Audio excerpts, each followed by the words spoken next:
आप सभी को नमस्कार। स्वागत है आप सभी का निष्काम एजुकेशन पर। आज का हमारा टॉपिक रहेगा डेली प्रैक्टिस सेट, जो कि हमारा डेली आता है। ठीक है, बीच में एक दो दिन का गैप हो सकता है किसी कारणवश से, लेकिन ये जो प्रैक्टिस सेट है वो कंटिन्यू रहेगा ही। ठीक है, इसमें महत्वपूर्ण हम लोग 10 प्रश्नों को देखते हैं और उनसे संबंधित कुछ डिटेल भी करते हैं। ठीक है, और चीज़ों को याद करने की कोशिश करते हैं। तो चलिए शुरू करते हैं। ये हमारा टॉपिक रहेगा राजवंश एवं प्रशासन से। देखिए, पहला क्वेश्चन दिया हुआ है, कलचुरी वंश में सर्वाधिक शिलालेख किस शासक के प्राप्त हुए हैं? तो बताइए। इसका ऑप्शन है पृथ्वीदेव द्वितीय, रत्नदेव द्वितीय, पृथ्वीदेव प्रथम या इनमें से कोई नहीं। तो इसका करेक्ट आंसर क्या हो जाएगा? तो इसका करेक्ट आंसर पहले कर लेते हैं। पृथ्वीदेव द्वितीय जो है इसका करेक्ट आंसर हो जाएगा। देखिए, पृथ्वीदेव द्वितीय का जो है 13 अभिलेख प्राप्त हुए हैं, जो कि छत्तीसगढ़ के विभिन्न विभिन्न जगहों से हैं। ठीक है, देखिए, ये जो 13 अभिलेख हैं जो कि छत्तीसगढ़ के विभिन्न विभिन्न जगहों से हैं। आपको बता दें कि ये जो पृथ्वीदेव द्वितीय है इसका कार्यकाल कब से कब तक का था।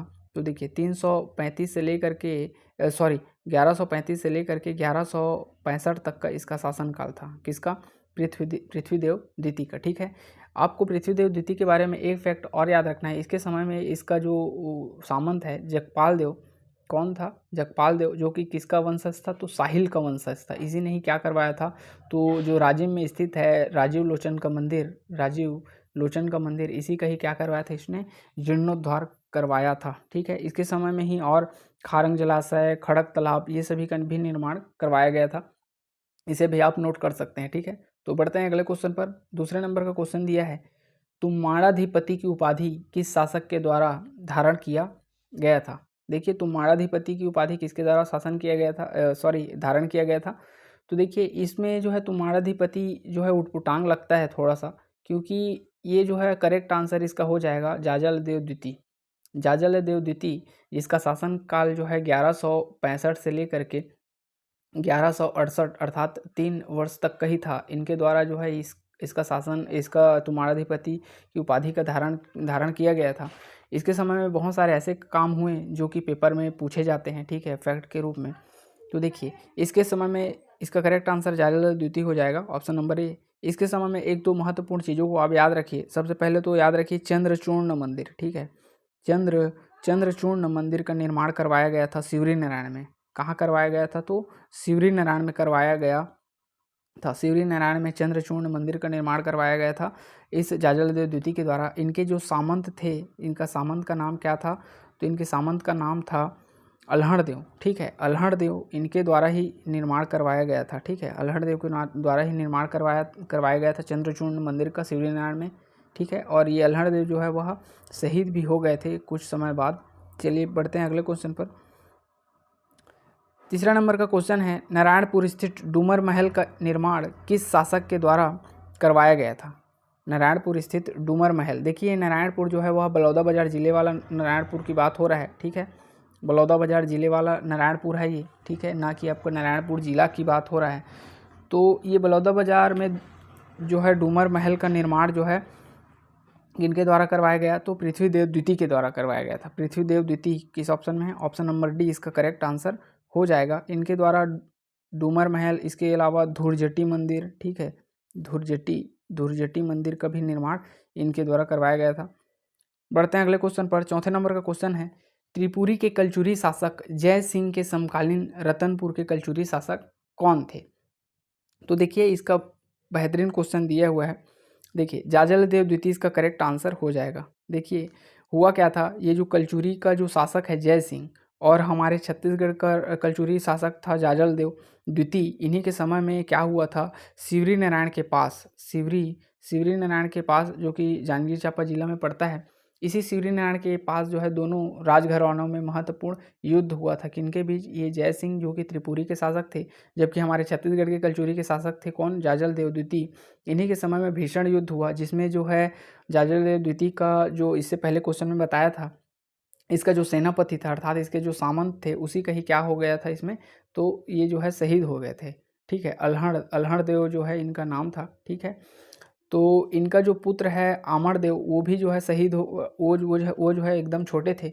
उसी का ही देखभाल और उसी का लालन पालन जो है वह अपने बेटे की तरह ये जाजलदेव द्वितीय जो है करता है। ठीक है, तो इसे भी आप याद रखिएगा। इसके सामंत का नाम अल्हड़देव था, ठीक है, जबकि इसका जो है समकालीन शासक त्रिपुरी का कलचुरी शासक जयसिंह था, ठीक है। इन दोनों के बीच श्रीनारायण के पास बहुत ही भीषण युद्ध हुआ था। इसी में इसका जो सेनापति था वह शहीद हो गया था।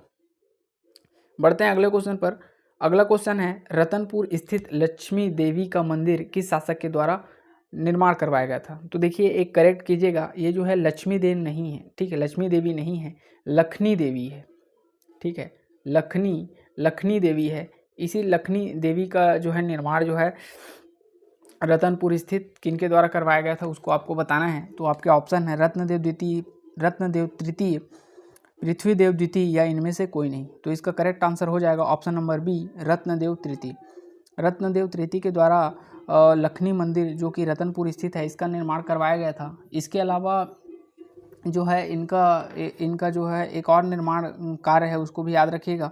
जो खरौद का लक्ष्मणेश्वर मंदिर है, इसका जीर्णोद्धार करवाया गया था, ठीक है। खरौद के लक्ष्मणेश्वर मंदिर का जीर्णोद्धार करवाया गया था। किनके द्वारा करवाया गया था?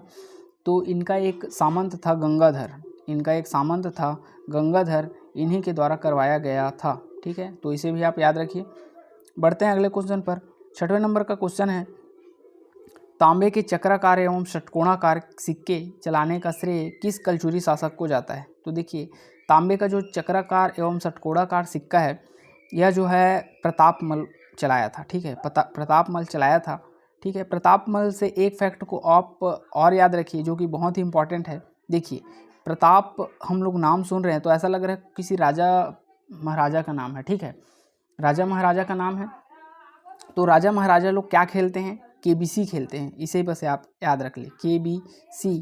तो के बी तो ठीक है, सी के जगह में आप लोग याद रख लीजिएगा पी को, KBP ऐसे याद रखिए। के से याद रखिएगा आप कोनारी, के से याद रखिएगा कोनारी। बी से याद रखिएगा बिलईगढ़, ठीक है, बी से याद रखिएगा आप बिलईगढ़। और पी से याद रखिएगा पेंड्राबंद, ठीक है, पी से याद रखिएगा आप पेंड्राबंद। तो ये 3 जगह, कोनारी, बिलईगढ़ और पेंड्राबंद, ये तीनों जगहों से इसका महत्वपूर्ण सिक्का मिला है, ठीक है। ये जो चक्राकार एवं षटकोणाकार जो मैं बोल रहा हूँ ना, यही सिक्का जो है 3 जगहों से मिला है। इसे भी आप याद रखिएगा। आप ऐसे याद रख सकते हैं, प्रतापमल, प्रताप किसको बोलते हैं? अर्थात राजा महाराजा लोगों को बोलते हैं। उनके पीछे में हमेशा प्रताप लगता है, राजा महाराजा लोगों के पीछे में या आगे में। तो ये जो प्रतापमल लोग क्या खेलते हैं, अर्थात राजा लोग क्या खेलते हैं? केबीसी खेलते हैं। केबीसी के से याद रखिएगा, KBP को याद रखना है, केबीसी, सी की जगह में पी डाल देना, हो जाएगा आपका। के की जगह में के से याद रखिएगा कोनारी, बी से याद रखिएगा बिलईगढ़, पी से याद रखिएगा पेंड्राबंद, ठीक है। इस प्रकार ये तीनों नाम आपको याद हो जाएंगे। बढ़ते हैं अगले क्वेश्चन पर। शुरुआती कलचुरी वंश के शासकों के समय राज्य में स्थित महिलाओं की स्थिति कैसी थी? किस प्रकार की स्थिति थी महिलाओं की, उसको बताना है आपको। तो ऑप्शन ए में है दयनीय स्थिति थी, नहीं, ऑप्शन ए तो नहीं होगा, दयनीय स्थिति नहीं थी, अच्छी स्थिति थी। वे राज्य के कार्य के मामले में बोल सकती थी, राज कार्य के मामले में बोल सकती थी, बिल्कुल बोल सकती थी। उनकी बातों का सम्मान भी किया जाता था, ये भी बिल्कुल सही है। तो बी एवं सी दोनों सही हैं, ठीक है, बी एवं सी दोनों सही हैं। अर्थात आपका इस प्रश्न का ऑप्शन डी जो है वह करेक्ट आंसर हो जाएगा, ठीक है। बढ़ते हैं अगले क्वेश्चन पर। अगला क्वेश्चन दिया है, रत्नदेव तृतीय के द्वारा राज्य को पुनर्व्यवस्थित करने के लिए किसी ब्राह्मण को नियुक्त किया गया था? किस ब्राह्मण को नियुक्त किया गया था? तो मैंने इससे पहले अर्थात 6वें क्वेश्चन में मैंने आपको बताया था कि इनका एक सामंत था जिसका नाम क्या था? गंगाधर, ठीक है, गंगाधर ब्राह्मण था इनके सामंत का नाम। इसी ने ही क्या करवाया था? तो इसने गंगाधर ने जो खरौद में स्थित है लक्ष्मणेश्वर मंदिर, उसी का ही जीर्णोद्धार करवाया था। और ये गंगाधर जो है वह राज्य को पुनर्व्यवस्थित करने का भी कार्य हुआ, ठीक है। इसके समय में हुआ क्या था? रत्नदेव तृतीय के समय में एक भीषण अकाल पड़ा था, ठीक है, भीषण अकाल पड़ा था, जिससे लोग जो है इधर उधर छितिर बितिर हो गए थे, ठीक है। राज्य में जो है अव्यवस्था की स्थिति फैल गई थी। उसी को ही इसने गंगाधर ने अपनी सूझबूझ का परिचय देते हुए इस जगह को क्या करवाया था? ठीक किया था, ठीक है, राज्य को। तो इसका correct answer option number A हो जाएगा, ठीक है। बढ़ते हैं अगले क्वेश्चन पर। 9वें नंबर का क्वेश्चन दिया है, बंकेश्वर महादेव मंदिर जो कि तुमाड़ में स्थित है, इसका निर्माण किस शासक के द्वारा करवाया गया था? तो इसका करेक्ट आंसर क्या होगा? आपके ऑप्शन है रत्नदेव प्रथम, कमलदेव, कलिंगराज या पृथ्वीदेव प्रथम। तो इसका करेक्ट आंसर हो जाएगा रत्नदेव प्रथम। ठीक है, रत्नदेव प्रथम के द्वारा आप याद रखिएगा बंकेश्वर महादेव का मंदिर, ठीक है, रत्नेश्वर महादेव का मंदिर, महामाया मंदिर, इसके अलावा महिषासुरमर्दिनी मंदिर चैतुरगढ़। ठीक है, तो ये तीनों जो है तुम्बाड़ में ये स्थापित करवाया था बंकेश्वर एवं रत्नेश्वर, महामाया जो है रतनपुर में, जबकि महिषासुरमर्दिनी माता मंदिर चैतुरगढ़ में इन्होंने निर्माण करवाया था। किसने? रत्नदेव ने। ठीक है, बढ़ते हैं अगले क्वेश्चन पर। अंतिम क्वेश्चन है 10वें नंबर का क्वेश्चन। द्वापर युग में रायपुर को किस नाम से जाना जाता था? द्वापर युग में रायपुर को किस नाम से जाना जाता था? तो आपके ऑप्शन है कनकपुर, हीरापुर, हाटकपुर या कंचनपुर। तो इसका करेक्ट आंसर हो जाएगा ऑप्शन नंबर डी, कंचनपुर के नाम से द्वापर युग में जाना जाता था। देखिए, द्वापर युग में क्या? कंचनपुर। ठीक है, इससे द्वापर युग से पहले कौन सा युग आता है? त्रेता युग। त्रेता युग में क्या कहा जाता था? तो त्रेता युग में कहा जाता था हाटकपुर। ठीक है, त्रेता युग में कहा जाता था हाटकपुर। इससे पहले क्या आता है? सतयुग आता है। सतयुग में कहा जाता था इसको कनकपुर। ठीक है, कनकपुर कहा जाता था। सतयुग में कनकपुर, त्रेता युग में हाटकपुर, द्वापर युग में कंचनपुर। वहीं कलयुग की बात करें तो कलयुग में इसको रायपुर कहा गया। रायपुर से फिर बदल करके इसका नाम रायपुर हो गया। ठीक है, तो आप मुझे कमेंट करके बताइएगा कि ये रायपुर शहर बसाने का श्रेय कौन से शासक को जाता है, अर्थात त्रिपुरी वंश के किस शासक ने रायपुर शहर का निर्माण किया था और किसने अपनी इसको राजधानी बनाई थी, इसे आप कमेंट करके बताइएगा। इससे आपका थोड़ा प्रैक्टिस भी होगा। तो इस प्रकार से आपका पूरा ये 10 क्वेश्चन कंप्लीट हो जाता है। ठीक है, ठीक है, अगर आपका इसका पीडीएफ चाहिए तो आप लोग टेलीग्राम ग्रुप ज्वाइन कर सकते हैं। ठीक है, टेलीग्राम में जो है इसका पीडीएफ सेंड कर दिया जाएगा और इसका आंसर जो है आंसर की में दे दिया जाएगा। ठीक है, इसका आंसर की जो है नीचे टाइप कर दिया गया है, ये भी आपको मिल जाएगा। तो इससे आपको प्रैक्टिस करने में बहुत ही आसानी होगी। तो बिल्कुल आप टेलीग्राम ज्वाइन कीजिए और वीडियो अच्छा लगा होगा तो बिल्कुल चैनल को सब्सक्राइब कर लीजिए।